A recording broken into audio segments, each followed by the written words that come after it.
Programang ito ay rated SPG. Striktong patnubay at gabay ng magulang ang kailangan. Maaaring may masiselang tema, lengguwahe, karahasan, sexual, horror o droga na hindi angkop sa mga bata.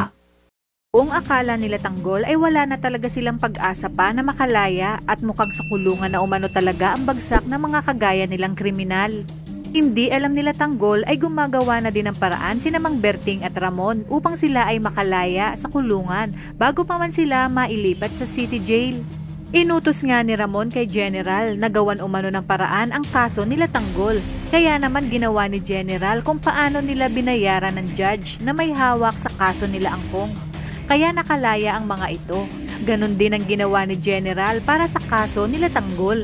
Samantala, kampante naman na si Rigor na mabubulok na sa kulungan itong si Tanggol kasama ang buong tropa nito dahil sa patong-patong na kasong kanilang kinahaharap kasama na din sa mga kasong isinampan ni Roda laban sa buong tropa ni Tanggol. Sa kabilang banda, nagtangkang tumakas naman itong si Tanggol ngunit hindi ito sinang-ayunan nila Enteng. Ayon nga kay Enteng na dalawa lang umano ang kapupuntahan ng gagawin ni Tanggol. Mapapatay na talaga ito o talagang mabubulok na sila sa kulungan. Kinabukasan, sinabi ni Supremo kay Berting na ito na umano ang mag-abot ng pera sa nanay ni Tanggol na si Tess para pang piyansa nila Tanggol. Sinabi nga ni Supremo kay Mang Berting kung bakit gustong-gusto niyang tulungan sina Tanggol. Sinabi niya kay Berting na noong sila ang nangangailangan ng tulong ay hindi umano nagdalawang isip si Tanggol na iligtas sila. Kaya naman ngayon na sila Tanggol naman ang nangangailangan ng tulong ay handa umano siyang tulungan ng mga ito para makabawi kina Tanggol. Kaya naman ang perang ibinigay ni Amanda kay Supremo ang gagamitin nito para makapagpiyansa sina Tanggol. Maya-maya pa, sinabi ni Rigor kay Tanggol na ngayong araw din mismo ay babasahin na ang hatol kina Tanggol.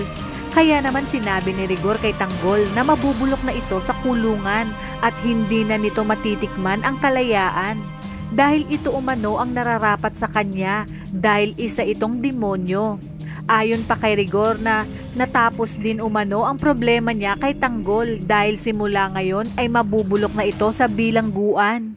Kaya dito naglakas loob ng itanong ni Tanggol kay Rigor kung talaga bang wala itong pagmamahal sa kanya bilang anak nito at kung sino ba talaga siya sa buhay ni Rigor.